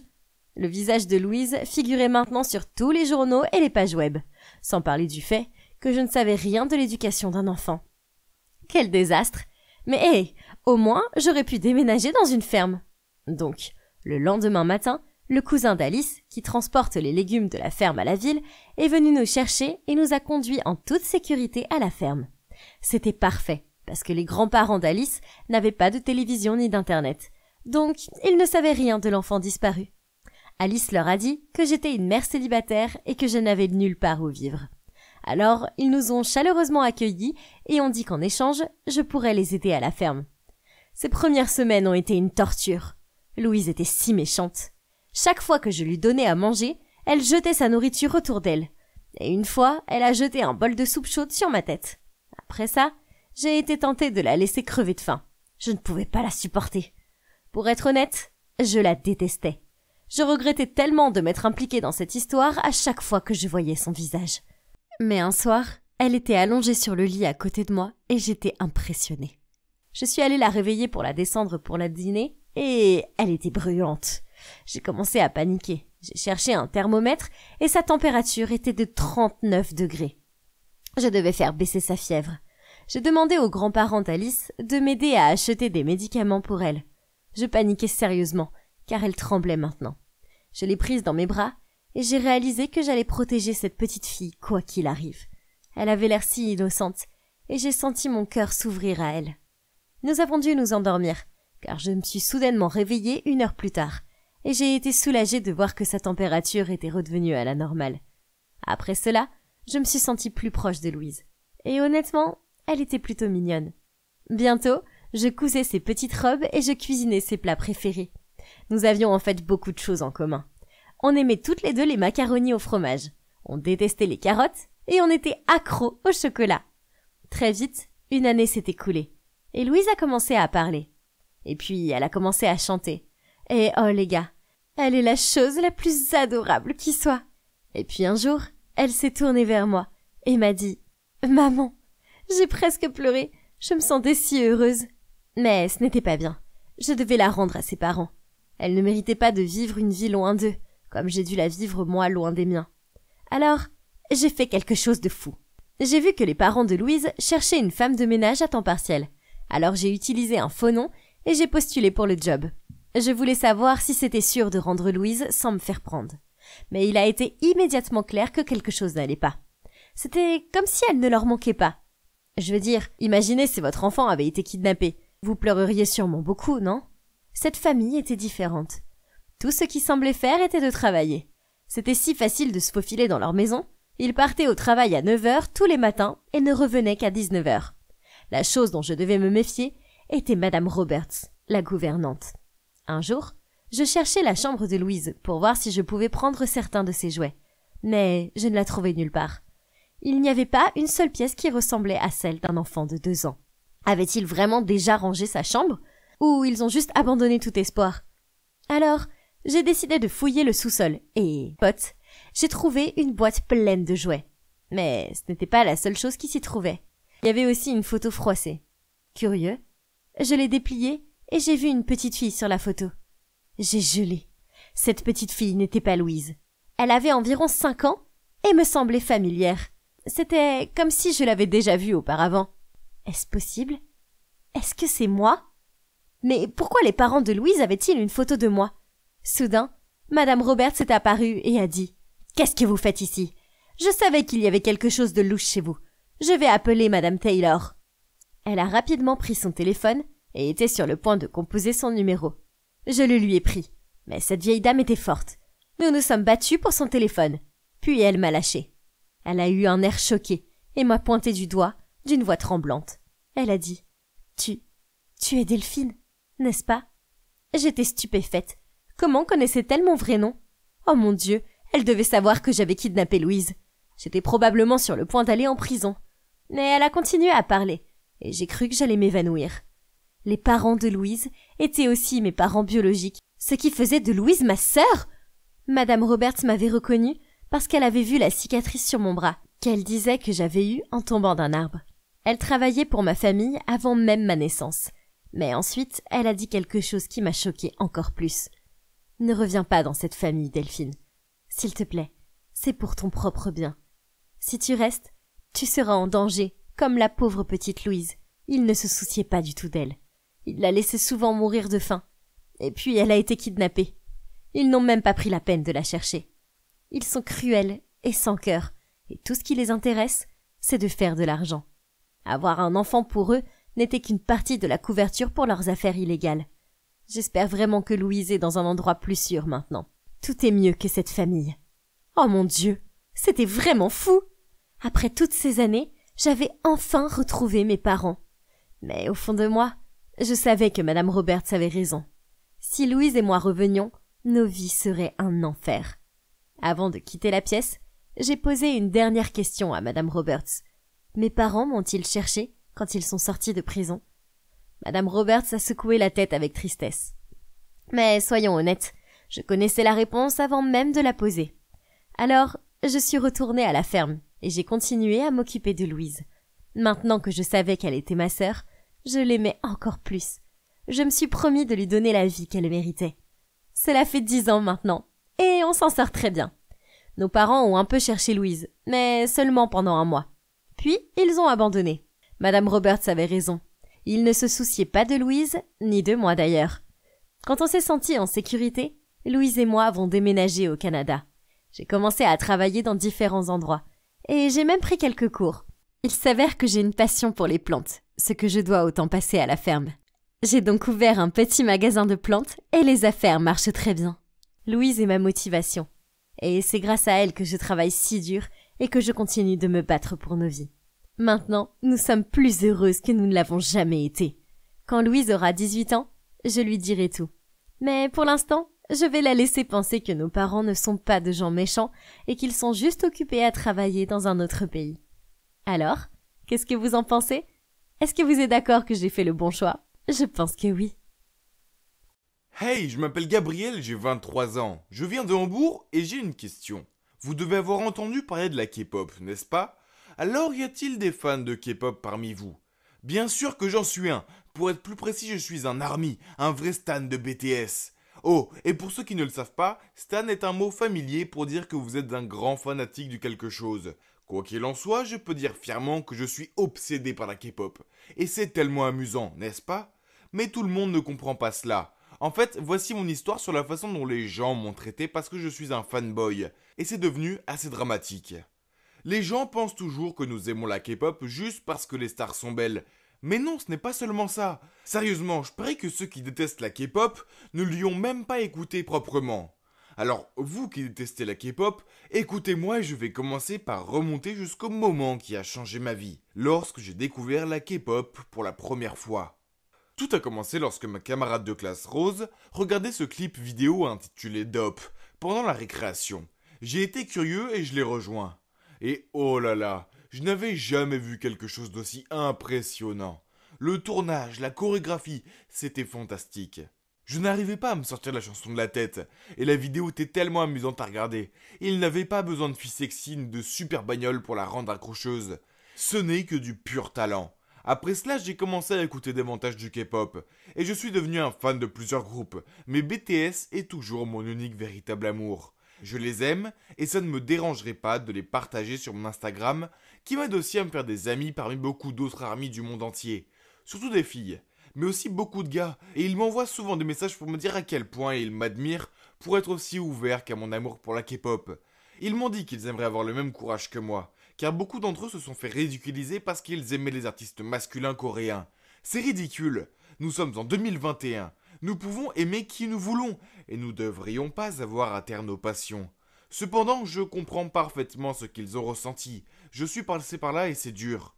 Une fois au lycée, j'étais tellement content de montrer à Rose mon nouvel album de BTS, nous hurlions et crions, tandis que je parcourais soigneusement chaque page comme si c'était mon bien le plus précieux. Quand un sportif est passé avec son équipe et me l'a arraché des mains, puis il a dit « C'est quoi ce magazine pour ados ? Ils avaient tous eu des recours à la chirurgie plastique, n'est-ce pas ?» Puis un autre type a dit « Pourquoi tu aimes ces types ? T'es gay ou quoi ?» Puis ils sont partis en riant. J'étais tellement en colère que je voulais le jeter si loin de la terre que même Google ne pourrait pas le trouver. Mais je ne pouvais rien faire. Ils étaient bien plus grands que moi et me réduiraient en miettes si j'essayais. Alors j'ai trouvé une meilleure idée. J'ai commencé à aller au gym. Je voulais être musclé comme John Cook. Comme ça, je n'aurais plus peur des losers qui s'en prennent à moi et mes amis. Oh, et au fait, je ne suis pas gay. C'est juste une autre chose que nous, les fanboys, devons gérer. Il n'y a rien de mal à être gay. Mais supposer que je le suis parce que j'aime la K-pop est stupide. La K-pop est pour tout le monde. Quoi qu'il en soit, après le lycée, les choses s'amélioraient car les gens au collège étaient moins curieux. Nous avions tous grandi Et vous ne croirez pas à quel point j'étais devenu musclé. Les filles ont commencé à s'intéresser à moi, mais il n'y avait qu'une seule fille pour laquelle j'avais du béguin. Elle s'appelait Alice, et elle était très mignonne. Cependant, il y avait juste un petit problème. Et par petit, je veux dire énorme. Elle n'aimait pas la K-pop. Une fois alors qu'on étudiait, elle s'est assise plus près de moi et m'a demandé avec un sourire « Qu'est-ce que tu écoutes ?» Puis elle a pris une de mes oreillettes. « Qu'est-ce que c'est, une sorte de chorale ?» Puis elle s'est mise à lire avec un regard dégoûté. « Quoi ? C'est mon parti pris, hein. Rap Monster pétait le feu. Je ne savais pas qu'elle était de si mauvais goût. Mais j'ai laissé passer cette fois-ci puisque je ne voulais pas en faire toute une histoire à la bibliothèque. Après ça, les choses ont repris et sa haine pour la K-pop est devenue plus évidente. Chaque fois que j'en parlais, elle roulait les yeux et changeait de sujet. Et quand les nouveaux clips sortaient et que j'avais hâte de lui montrer, elle se contentait de les faire défiler sur son téléphone et de les ignorer. À part ça, elle était toujours si gentille, et on a continué à sortir ensemble.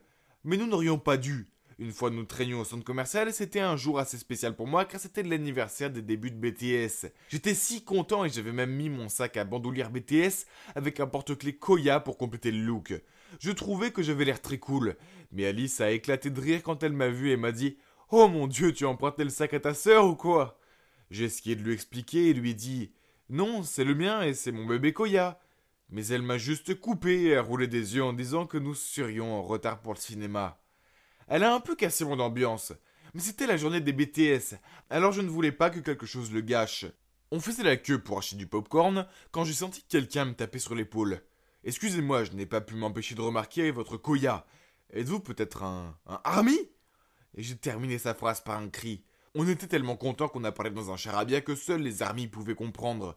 Il s'est avéré que J-Hope était son idole, et qu'il s'appelait Louis. Puis il m'a même offert des cartes photos qu'il venait d'imprimer. J'étais tellement plongé dans la conversation avec lui que j'ai oublié qu'Alice était là. Jusqu'à ce que lui se lui dise « Oh hey, c'est qui ton idole ? Je ne pourrais avoir des cartes pour toi aussi ?» Alice a pris un air offensé et a dit « Vous êtes malade ? Quelle paire de tarés ! J'en ai assez de ces trucs de K-pop. » Puis elle est partie en trombe. Nous sommes restés abasourdis. Mais bon, si elle ne pouvait pas respecter mon hobby et m'aimer pour ce que je suis, alors très bien, bon débarras Alice. Après cela, Louis et moi sommes allés dans un café pour parler de tout ce qui concerne BTS. Et jusqu'à ce jour, nous sommes toujours bons amis, et je suis reconnaissant d'avoir mis un terme à ma relation avec cette horrible fille. Après cette relation, j'ai laissé ma vie amoureuse un peu de côté, car j'étais occupé à regarder des vidéoclips en streaming, à voter pour BTS lors des remises de prix, et à suivre tout leur contenu en plus de mes études. J'étais parfaitement heureux de vivre ma petite vie de fanboy, sans aucune fille. Mais un jour, tout a changé. J'étais dans le bus pour aller en cours, car je ne me sentais pas assez bien pour conduire après une nuit blanche à regarder un live stream de BTS. J'ai dû m'assoupir parce qu'à l'instant d'après, je me suis réveillé et je m'appuyais sur l'épaule d'une fille. Je me suis rapidement excusé auprès d'elle, et elle a simplement ricané. Puis j'ai regardé de plus près et, oh mon Dieu, je n'avais jamais rencontré une aussi belle fille dans ma vie. Elle était comme un mélange de 4 membres de Blackpink. Heureusement, j'étais assez intelligent pour lui demander son numéro et lui proposer de lui offrir une boisson pour me faire pardonner d'avoir presque bavé sur son épaule.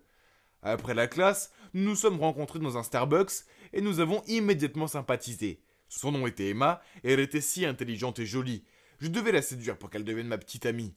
J'ai donc décidé de changer un peu de tactique. J'attendrai un peu avant de lui dire que j'étais un fanboy, et je me suis plutôt appliqué à en savoir plus sur elle d'abord et à lui faire comprendre qu'elle me plaisait vraiment. Puis au moment opportun, je partagerai avec elle ma passion pour la K-pop. Très vite, nous sommes devenus très proches et nous faisions tout ensemble, et j'ai finalement senti que le moment était venu. Je l'ai raccompagnée chez elle et j'ai décidé de mettre ma playlist de K-pop. À ma grande surprise, elle a semblé intéressée et m'a demandé ce que c'était. Je lui ai dit à quel point j'aimais ça, puis je lui ai demandé nerveusement « Ça ne te fait vraiment rien parce que d'habitude, quand je le dis aux gens, ils se moquent de moi. » Elle a juste souri et a dit « Ok, maintenant c'est mon tour. » Puis elle a mis du death metal, ce qui m'a presque fait dresser les cheveux sur la tête. Elle a ri et a dit « Je sais ce que tu ressens, le death metal n'est pas non plus la tasse de thé de tout le monde. Mais bon, on a le droit d'aimer ce qu'on veut, non ? Je respecte le fait que tu aimes la K-pop. » Oh mon Dieu, Emma pourrait-elle être plus parfaite ? J'ai hâte de lui montrer ma chambre aussi. Mais de façon inattendue, la nuit où je l'ai invitée, son visage a changé quand elle a vu tous mes posters et mes merch. Je lui ai montré mes collections, mes poupées, mes photos, mais elle s'est contentée de sourire et de me fixer. Puis elle a pris sa main et a dit « Gabriel, c'est vraiment cool. Mais tu ne penses pas que c'est peut-être un peu trop ? Je sais que tu les aimes, mais tu devrais peut-être commencer à dépenser ton argent pour des choses concernant ton avenir aussi. » Puis elle m'a dit qu'elle voulait rentrer à la maison. Je ne peux pas nier que j'ai été blessé. Mais je savais que c'était la bonne fille pour moi, et qu'elle avait juste besoin d'un peu de temps pour comprendre que c'était plus qu'un simple hobby pour moi. J'étais donc déterminé à lui faire aimer la K-pop. J'ai commencé à lui envoyer des chansons, à lui recommander des émissions coréennes à regarder. Une fois, j'ai même prétendu que je l'emmenais en pique-nique. Mais je l'ai emmenée à Army Fest. Emma s'est laissée faire, mais elle ne semblait toujours pas intéressée. Puis la meilleure des nouvelles est arrivée. J'ai découvert que BTS allait donner un concert à Londres. Je voulais absolument y aller et j'ai parlé à Emma de prendre l'avion pour le concert. Mais elle a dit « Gabriel, n'est-il pas le même jour que notre concours de marketing ? Il y aura des chasseurs de tête là-bas. Et tout, tu ne peux pas le manquer. C'est ta chance de décrocher un bon emploi. » Je m'en fichais et j'ai répondu en plaisantant « Mais j'ai attendu de les voir toute ma vie. C'est un rêve qui se réalise. Qui a besoin d'un travail quand on a BTS ? Je vais à Londres, bébé. » Mais Emma n'a pas ri. En fait, elle s'est mise en colère et a commencé à me crier dessus en me disant que j'étais si immature et que si je ne grandissais pas bientôt, elle ne pourrait plus être avec moi. Elle a même pleuré en disant qu'elle avait besoin d'un homme responsable qui pensait à son avenir et elle est partie en courant. Après ça, c'était silence radio. J'étais coincé dans un dilemme. C'était mon plus grand rêve de voir BTS en concert. Mais pourquoi je me sentais si mal ? J'ai décidé d'attendre quelques jours pour réfléchir et j'ai fini par réaliser qu'il y aurait d'autres concerts, n'est-ce pas ? Je ne pouvais vraiment pas rater le concours. Je veux dire, comment pourrais-je soutenir BTS sans argent ? J'avais besoin d'un travail. Alors même si cela a brisé mon cœur de fan, j'ai dit à Emma que j'allais laisser tomber le concert cette fois-ci et aller au concours. Emma a immédiatement souri et a dit « Vraiment ? Je suis si fier de toi, Gabriel. » Puis elle m'a donné un gros bisou et je me suis rappelé que cela en valait la peine et qu'au moins j'avais toujours ma petite amie. Mais soudain Emma a recommencé à parler. « Gabriel, il y a quelque chose que je dois te dire. En fait, le professeur Dubois m'a dit que le concours a été reporté temporairement. Donc c'était juste un test. » Puis elle a dit qu'elle voulait juste voir si je pouvais trouver mes priorités. Elle aimait ma passion pour la K-pop, mais tout doit être équilibré et elle voulait s'assurer que je prenais les autres parties de ma vie aussi sérieusement que la K-pop. Puis elle m'a tendu son téléphone et m'a dit « Regarde, je n'arrivais pas à y croire. C'était 2 tickets pour le spectacle de BTS. Elle les avait achetés pour moi. J'étais si heureux que j'ai fondu en larmes et je n'ai pas pu m'empêcher de les serrer dans mes bras. Je pensais que c'était le plus beau moment de ma vie, mais le concert de BTS l'était encore plus. Surtout qu'Emma était à mes côtés. Nous sommes toujours ensemble et devinez quoi ? Elle a même pris parti pour Jin maintenant. Elle est vraiment la fille parfaite pour moi et j'ai hâte de passer ma vie avec elle. Si en 2031 vous voyez une famille de 4 personnes crier à tue-tête un concert de BTS, il y a de fortes chances que ce soit moi, Emma et nos futurs enfants. Ne soyez pas timides, venez dire bonjour. Les gars, je veux vous parler de mon été le plus mémorable. Cela implique une maison sans parents, la fille de mes rêves, et l'énorme secret de mon petit frère Gabriel. En fait, Gabriel ne veut pas que je vous en parle. Mais cette histoire est trop drôle pour la garder pour nous. Alors restez à l'écoute. Laissez-moi vous raconter ce qui s'est passé. Imaginez la scène. Je suis là à manger des corn dogs quand mes parents annoncent qu'ils partent en vacances pour leur 20e anniversaire de mariage. Cela signifie que je serai seul à la maison toute la semaine dans notre grande ferme entourée de vastes champs. Ça a l'air génial, non ? Mais attendez, c'était encore mieux quand mes amis d'enfance qui vivaient maintenant dans une autre ville étaient aussi de retour en ville pour les vacances d'été. Bien sûr, mes parents m'ont permis de les inviter pendant leur absence. Tellement nos familles étaient proches. Oh mon Dieu, je n'ai pas vu Jules depuis plus d'1 an, et sa sœur Amandine aussi. Ouais, je ne devrais pas dire que j'ai le plus gros béguin pour la sœur de mon meilleur ami, mais c'est le cas. Bref, ça allait être un été au paradis. Mais vous savez, l'homme propose et Dieu dispose. Il s'est avéré que mes parents n'allaient pas prendre Gabriel avec eux parce qu'ils estiment que j'étais assez grand pour m'occuper de mon petit frère. Ah, quelle déception. Comment je pourrais impressionner Amandine quand j'ai un enfant pleurnichard à ma charge ?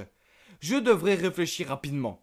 Donc, dès que nous avons salué nos parents, je lui ai passé ma PS4 et lui ai dit « Gabriel, tu peux jouer dessus, mais seulement si tu me promets de faire ce que je te demande et de rester en dehors de mon chemin. » Bien sûr, il a accepté.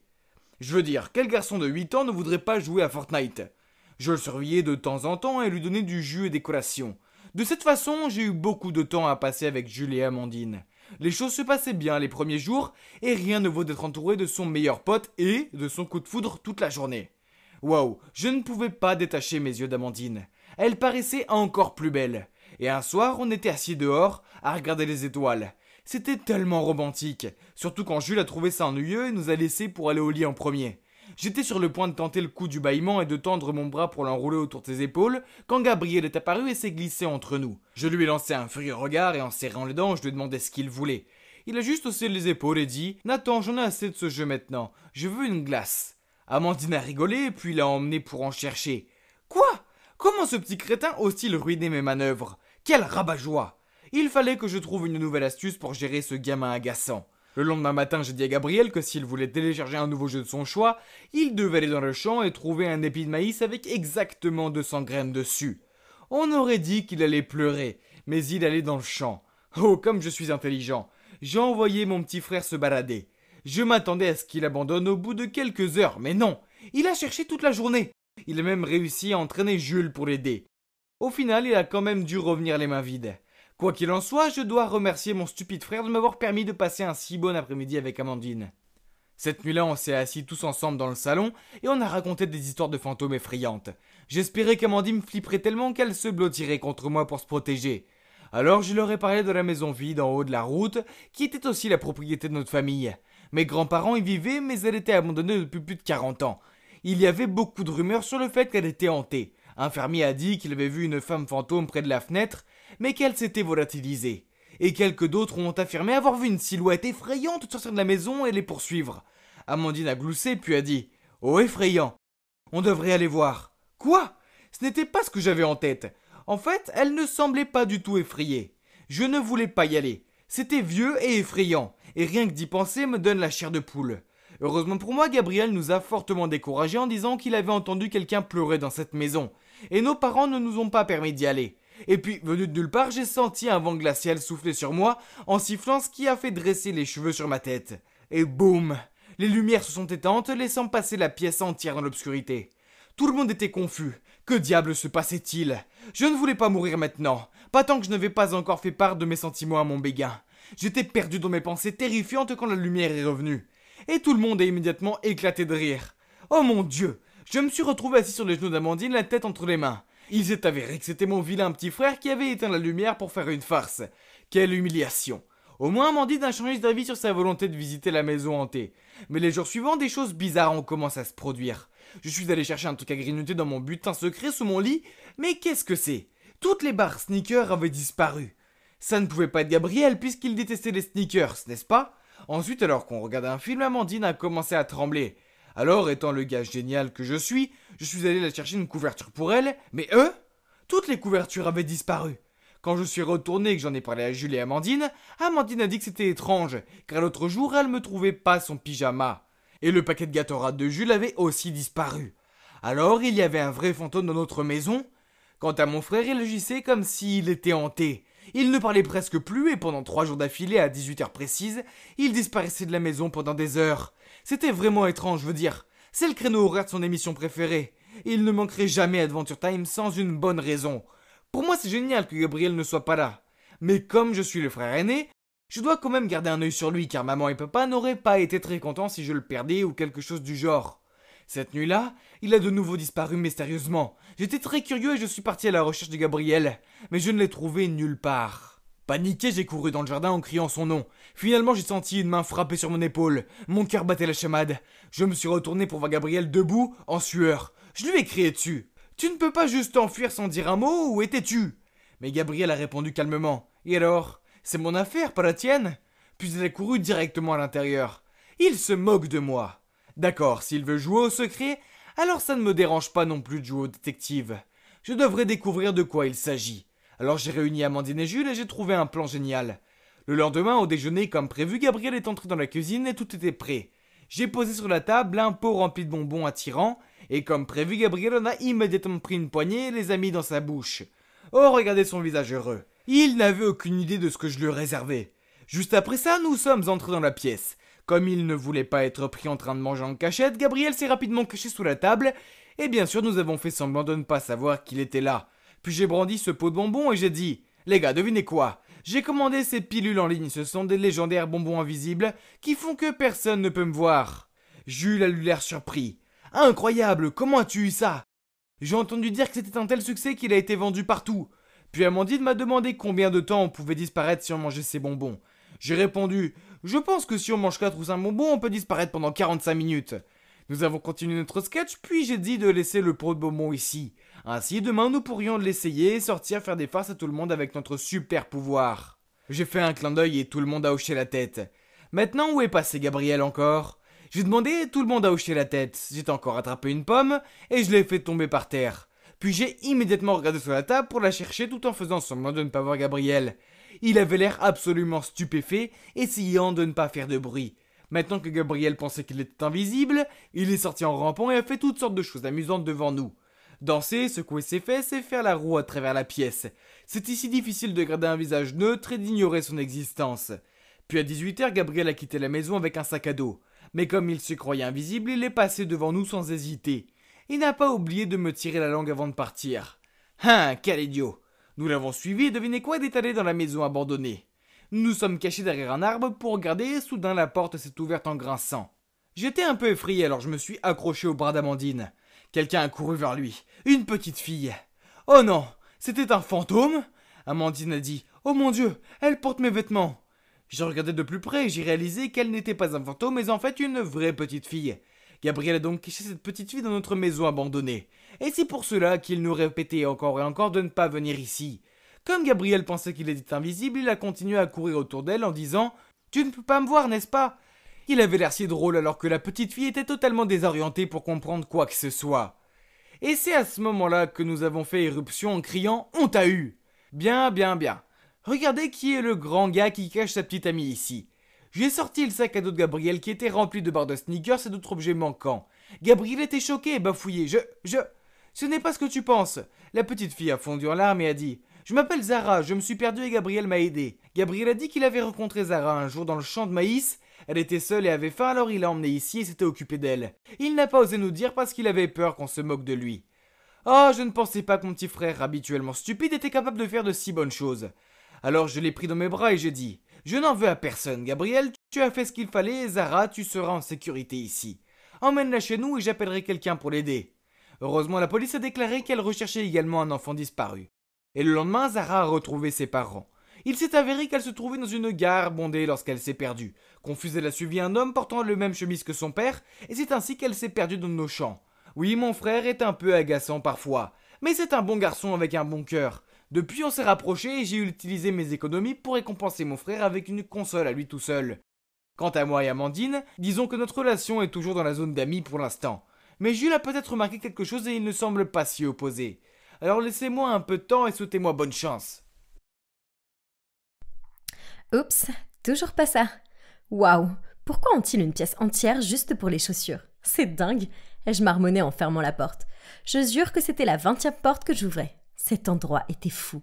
Je n'avais aucune idée de la porte qui mènerait à ma chambre. Pour être honnête, je n'ai jamais été dans un endroit aussi somptueux de toute ma vie. Bon, il ne reste plus qu'à choisir entre cette porte et celle-là. Souhaitez-moi bonne chance. Mais alors que j'atteignais la poignée de la porte, j'ai entendu une voix.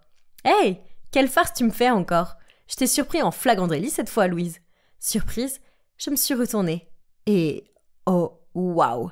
Il y avait ce gars super mignon debout, l'air si content de lui. Ça devait être Eric, le grand frère ennuyeux dont Louise m'avait parlé. Seulement, il n'avait pas l'air ennuyeux pour moi.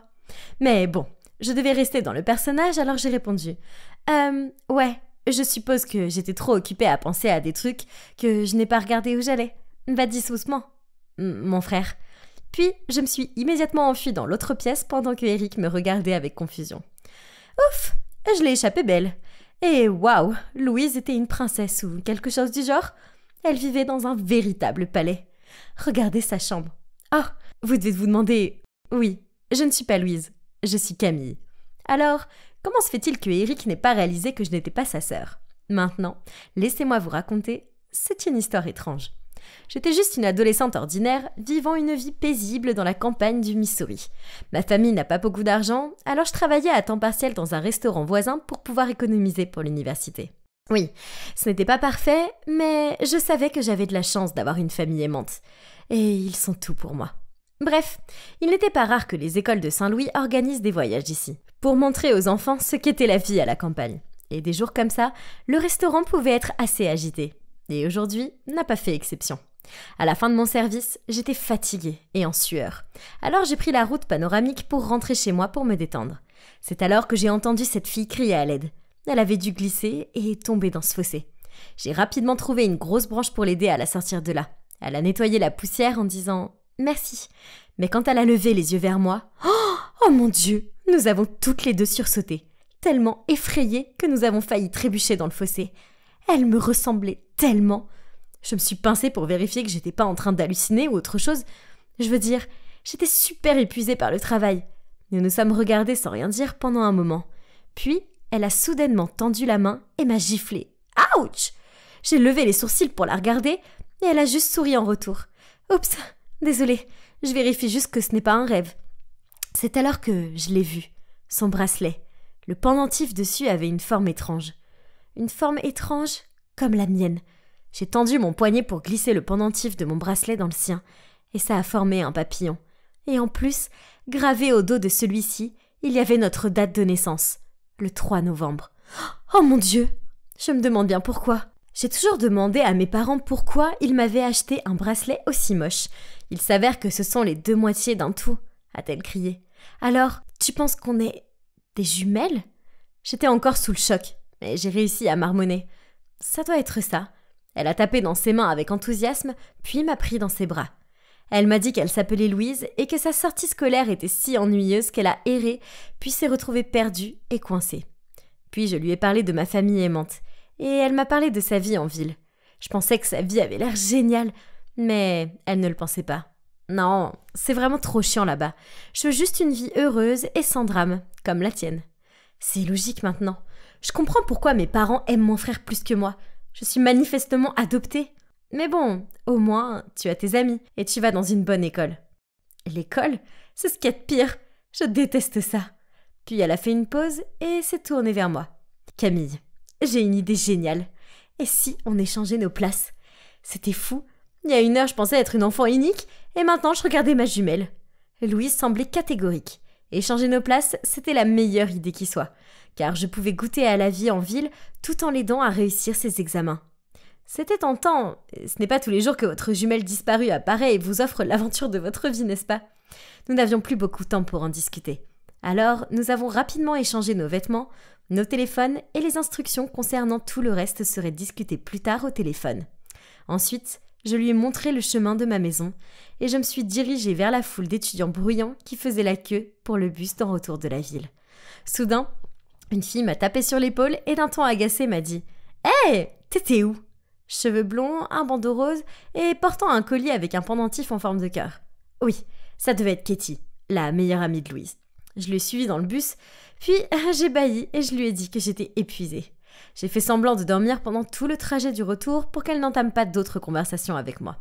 Après ça, les choses se sont déroulées sans problème, jusqu'à ce que j'arrive à la maison et que je ne sache pas où je dors normalement. Mais c'est bon maintenant, car je suis en sécurité dans la chambre de Louise. Le majordome a frappé à la porte pour me demander de descendre pour le dîner. Je sais, le fait qu'ils aient un majordome, c'est fou. Mais j'ai juste menti en disant que j'avais beaucoup mangé pendant la sortie scolaire. Il n'y avait pas de temps pour la nourriture maintenant. Je devais en apprendre le plus possible sur ces gens.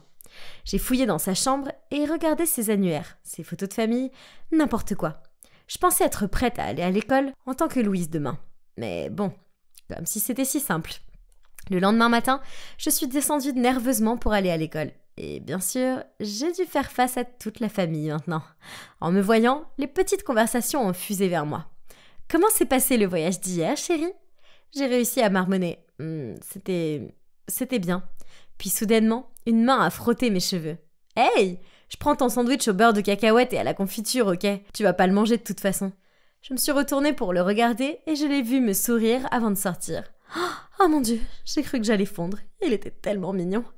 J'avais envie de le suivre, mais papa s'est éclairci la gorge. « Louise, pouvons-nous s'il te plaît faire de ce jour un jour sans plainte de tes professeurs ?» Oh mon Dieu, Louise, qu'est-ce que tu as bien pu faire? J'ai dégluti, hoché la tête en guise de réponse et je me suis dépêchée de sortir de là. Je me suis maladroitement attardée devant le manoir. C'était l'endroit où le bus m'avait déposé hier, alors j'espère que c'est comme ça que ça marche. Puis soudain, un type à l'air effrayant s'est arrêté de l'autre côté de la rue et m'a crié dessus. « Bébé, qu'est-ce que tu fais? Monte !» Moi? J'étais son bébé? Oh, alors, c'était Jérôme, le petit ami de ma sœur. Je me suis approchée et j'ai grimpé à contre-cœur sur la banquette arrière. « Hé, qu'est-ce qui ne va pas? Tu m'en veux toujours de t'avoir laissé partir seule en excursion? Allons, t'as dit que c'était ok. » Je ne savais pas quoi lui dire, alors je suis restée silencieuse et j'ai regardé par la fenêtre. Allez bébé, je veux dire, c'est stupide, on sait tous les deux que s'asseoir à l'arrière te donne toujours le mal des transports. Bon sang, j'avais vraiment besoin de dire quelque chose pour faire taire ce type, hein. Non, tout va bien entre nous. C'est juste que je me sens pas très bien. J'ai besoin d'un peu de repos, c'est tout. Et c'est plus spacieux ici. Bon, ça a semblé le calmer, mais je n'arrêtais pas de le surprendre à me lancer des regards bizarres dans le rétroviseur. Regardez-le. Louise et moi sommes peut-être jumelles, mais nos goûts en matière de mec ne pourraient pas être plus différents. Jérôme, elle avait l'air d'un mauvais garçon. Cheveux verts, un anneau dans le nez, et il conduisait une voiture sport super flashy. Alors que je préfère les gars doux et drôles, comme Eric. Mais je ne voulais pas non plus ruiner accidentellement la relation de ma sœur. Alors quand nous sommes arrivés à l'école, j'ai dû lui donner une bise sur la joue pour m'assurer que tout allait bien. Bah, son eau de Cologne puait. Heureusement, j'ai rencontré Cathy sur le parking et je l'ai suivie en classe. Tout se passait bien, du moins jusqu'à ce que nous arrivions au cours d'espagnol. La professeure, Madame Harrison, m'a jeté un regard inquisiteur dès que je suis entrée. Il s'est avéré que Louise n'avait pas rendu ses devoirs et qu'elle avait passé toute la dernière leçon à se peindre les ongles. Madame Harrison a exigé de vérifier mes devoirs aujourd'hui.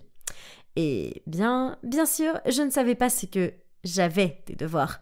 Alors, d'une voix déçue, elle a dit « Louise, ça fait 2 ans et tu ne sais toujours pas conjuguer un seul verbe. Tu es fière de ça ?» Soudain, j'ai entendu Cathy murmurer « Mais au moins, elle sait comment s'habiller, Madame Harrison. On dirait que votre pull au vert aurait dû être jeté il y a 2 ans. » Puis certains élèves de la classe ont gloussé. « Oh mon Dieu, Cathy, c'était si grossier !» Mais heureusement, le professeur n'a pas entendu. Je me suis rapidement excusée auprès de Madame Harrison et lui ai dit de me donner un quiz sur piste pour compenser mes devoirs manqués. Elle l'a fait, et à sa grande surprise et à celle de toute la classe, j'ai réussi toutes les questions. Après le cours, j'ai dit à Cathy que son commentaire sur Madame Harrison n'était pas cool. En riant, elle a répondu « Bon sang, pourquoi tu es si tendue aujourd'hui ?» Mais en voyant mon expression inébranlable, elle a rapidement changé de sujet. « Il faut quand même que tu m'aides pour le plan. D'accord ? Tu as promis. » Elle m'a fait un clin d'œil. « Quoi ? Quel plan ?» Dans la confusion, j'ai fait un sourire à Cathy. « Oh, ne t'inquiète pas, ma belle. Et j'ai tout prévu. » Cette nuit-là, Louise m'a appelée et nous avons fait le point sur notre premier jour. Les choses se sont encore mieux passées que prévu. Apparemment, elle a adoré être là-bas. Et elle s'est sentie si chaleureuse et connectée avec papa et maman, et elle était sûre qu'ils étaient nos vrais parents. Elle a également aidé à nourrir les poules et cueillir les pommes dans le jardin. Soudainement, elle a failli me faire renvoyer du travail car elle ne savait pas comment utiliser le four. Mais elle a réussi à s'en sortir grâce à son charme. Je lui ai dit comment j'avais géré la situation de Jérôme et fait la paix avec Madame Harrison. Louise, Cathy m'a parlé d'un plan. Qu'est-ce que c'est ? Ah oui, j'ai promis de la caser avec Eric. Je suppose que tu vas devoir réaliser ça pour moi maintenant. Mon cœur s'est effondré quand j'ai dit « Eric ? Comme ton frère Eric ? Ouais, maintenant qu'il n'est pas biologique, ce n'est pas étonnant que je ne m'entende pas avec lui. Pas comme nous, hein ?» J'ai forcé un rire et changé de sujet. Mais, oh non, Eric était bien plus adapté à toi que la belle Cathy. Mais bon, c'était la vie de Louise, alors je devais m'assurer de ne pas tout gâcher. Et peut-être que lorsque la vérité sur ce jumelage éclatera, j'aurai ma chance avec Eric. Pour l'instant, nous avons accepté de continuer à vivre la vie de l'autre. Je suppose que c'était assez facile, vu que tout ce que Louise semblait faire était de traîner avec ses amis et d'éviter de faire ses devoirs. La seule chose que je n'ai pas aimée, c'est de mettre Cathy avec Eric. Et c'est là que les choses se sont compliquées. Est-ce qu'on dira un jour la vérité à tout le monde, ou cet échange de vie est trop amusant pour être arrêté ? Ne manquez pas la deuxième partie pour le découvrir. Je venais de terminer mon service et je sortais du café pour rentrer chez moi, quand j'ai soudainement entendu une voix me dire « Bonjour, vous êtes Catherine Mille ?»« Ah, quoi d'autre, je suis déjà épuisée. » Je me suis retournée à contre-cœur vers une vue qui a fait que mon sang se glaça dans mes veines.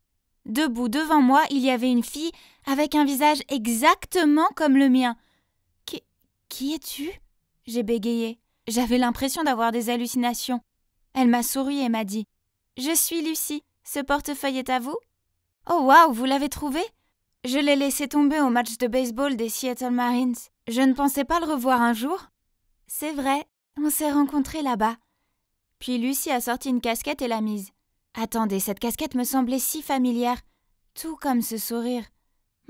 C'est toi que j'ai accidentellement bousculé au stade ? Ça doit être le moment où j'ai fait tomber mon portefeuille. J'étais tellement pressée d'aller à mon siège que j'ai percuté Lucie. À l'époque, elle portait cette casquette et je n'avais vu que son sourire. Mais maintenant que je la vois debout ici, c'est comme si je me regardais dans un miroir. J'ai continué à la regarder pendant qu'elle disait « Oui, c'est moi. En fait, je suis venue te trouver non seulement pour te rendre ton portefeuille, mais aussi parce que j'ai besoin d'une faveur. On peut discuter une seconde ? Bien sûr. Retournons dans le café. » Quelle faveur pouvait-elle bien vouloir ? Eh bien, j'étais sur le point de le découvrir. « Catherine, je vais juste te le dire franchement. Nous avons quelque chose en commun, toi et moi, n'est-ce pas ?» J'ai hésité à parler, mais je savais exactement de quoi elle parlait. Ensuite, elle a poursuivi. « Je veux dire, regarde-nous. Tu es en fait mon sosie, ce qui m'amène à te demander cette faveur. Catherine, j'espérais que tu pourrais te faire passer pour moi. Je te paierai, bien entendu. Je te paierai très bien. » Avant même que je puisse répondre, Lucie m'a tendu une enveloppe et m'a montré une photo de gens très chics. « C'est ma famille, » a-t-elle dit. « Attends, quoi ? Il s'avère qu'ils étaient royaux ou quelque chose du genre. Son grand-père avait été comte au Royaume-Uni, puis ils avaient déménagé ici à Washington. Ils sont ce que l'on appelle une famille aristocratique. Donc ouais, méga riche. Ça doit être bien, j'ai pensé. Cependant, c'était étouffant pour Lucie. Et tous les devoirs qui viennent avec le fait d'être une famille de la noblesse la rendaient folle. De plus, il y avait un autre petit problème. Elle était amoureuse d'un gars que sa famille n'approuverait certainement pas, parce qu'il venait d'une famille normale. Ses parents avaient fait en sorte qu'elle épouse le fils d'un des plus riches PDG du pays. Et donc, c'est ce qui nous a réunis aujourd'hui. Elle voulait m'engager pour que je me fasse passer pour elle, afin qu'elle puisse être avec son amoureux sans problème. J'étais stupéfaite. Et si quelqu'un le découvre ? J'ai marmonné, et j'ai remis l'enveloppe dans ses mains en disant que c'était trop d'argent. Mais Lucie a juste ri. « Oh, c'est juste une avance. Tu recevras tellement plus. S'il te plaît, je t'en supplie. Pense-y. » Puis elle m'a regardée avec une véritable tristesse dans les yeux. J'avais vraiment de la peine pour elle, mais j'avais besoin de temps. Et il valait mieux d'abord demander l'avis de ma mère. Depuis que je suis toute petite, j'ai toujours parlé des choses avec elle. Elle était la seule famille que j'avais et la seule en qui je pouvais avoir confiance. Maman saurait quoi faire. En rentrant à la maison, j'ai trouvé ma mère qui m'attendait à table. Nous avons dîné ensemble en silence, car je pouvais à peine me concentrer. Elle a tout de suite su qu'il se passait quelque chose. « Chérie, que s'est-il passé au travail ?» J'ai hésité puis je lui ai tendu la photo de famille de Lucie. Ma mère, comme vous pouvez le deviner, a été choquée de voir à quel point Lucie me ressemblait, et je lui ai raconté ce qui s'était passé plus tôt. Je lui ai expliqué qu'elle m'avait offert une tonne d'argent pour que je me fasse passer pour elle, mais que cela me semblait risqué. J'avais supposé que ma mère s'y opposerait catégoriquement. Mais ce qu'elle a dit m'a surpris. La pauvre fille. En effet, les gens disent toujours que ce n'est pas si amusant que ça d'être trop riche. Mais un peu d'argent de plus dans ta poche ne peut pas te faire de mal. Je veux dire, tu pourrais l'utiliser pour payer ta formation, et en même temps tu aiderais Lucie pour qu'elle puisse être avec son grand amour. Oui, devenir chanteuse avait été le rêve de toute ma vie, mais à cause de problèmes d'argent, j'avais dû le mettre de côté. Maman avait raison, c'était ma chance. Je devais la saisir. Donc j'ai appelé Lucie pour conclure l'affaire. Elle était ravie et nous avons convenu de nous rencontrer le lendemain pour commencer à nous préparer. Je pensais qu'il me suffirait d'apprendre toutes ses choses préférées et peut-être d'emprunter certains de ses vêtements pour ne pas me faire surprendre. Mais non, il y avait beaucoup plus que ça.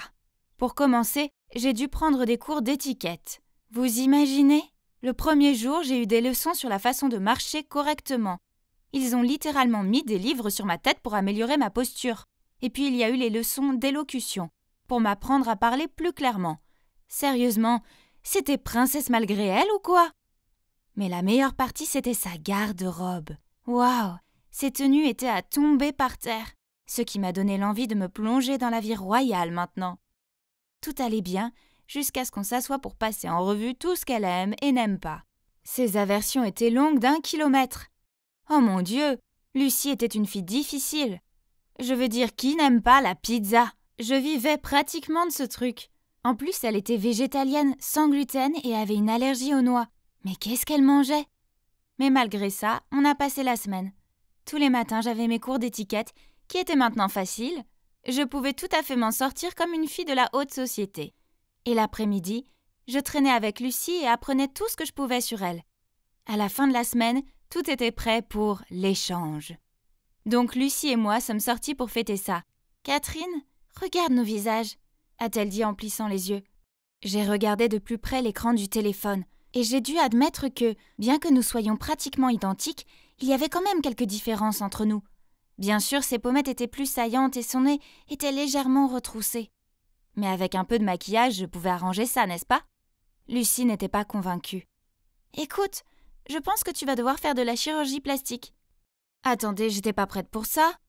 Mais en y réfléchissant, je pense que ce serait bien car ça ne ferait que me rendre plus jolie, ce qui m'aiderait beaucoup pour ma carrière de chanteuse. Je suis donc passée sous le bistouri. Non seulement on a refait mon nez et mes pommettes, mais on a aussi ajouté une tache de naissance sur mon épaule pour qu'elle corresponde à celle de Lucie. J'avais l'air d'une momie égyptienne avec tous mes bandages en sortant de la salle d'opération. Mais quand le jour pour les enlever est venu, j'étais stupéfaite. Juste une petite retouche pouvait me rendre aussi incroyable. J'ai virevolté devant le miroir dans l'une des robes à paillettes de Lucie et j'ai souri. Nous allions vraiment y arriver. Lucie était encore plus contente que moi. Elle s'est tournée vers moi et a dit « Prête pour la fête de famille ?» Oh waouh!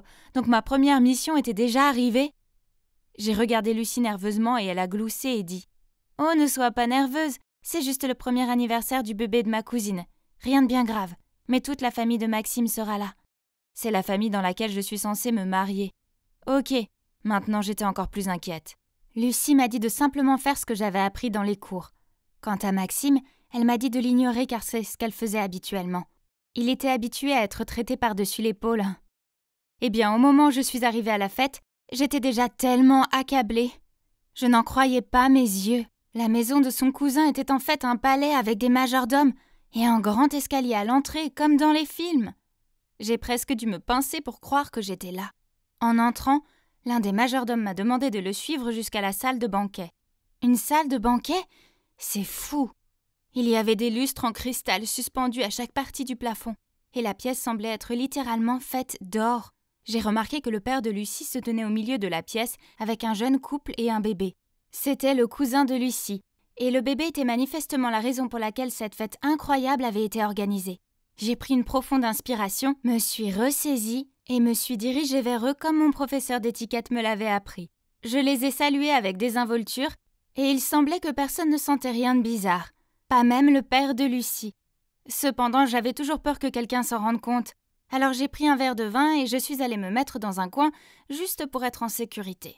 Alors que je tripotais le verre et que j'essayais de ne regarder personne, un type s'est approché de moi et a fait teinter mon verre.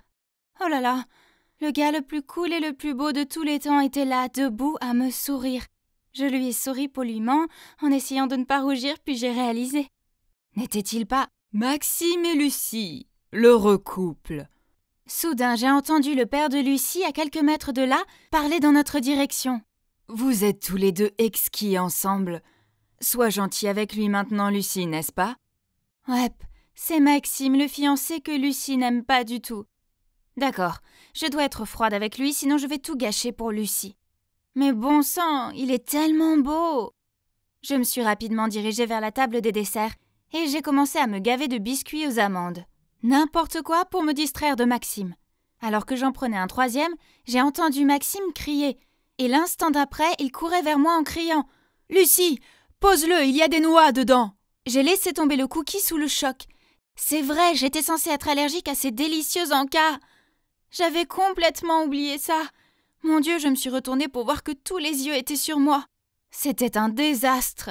J'étais comme une biche prise dans les phares d'une voiture et je ne savais pas quoi faire d'autre. J'ai fait semblant de m'évanouir. Maxime m'a immédiatement porté quelque part pendant que quelqu'un appelait le médecin de famille. Je n'ai jeté un coup d'œil que lorsque j'ai senti qu'on me laissait tomber sur un lit. Et waouh, même leur chambre d'amis était magnifique.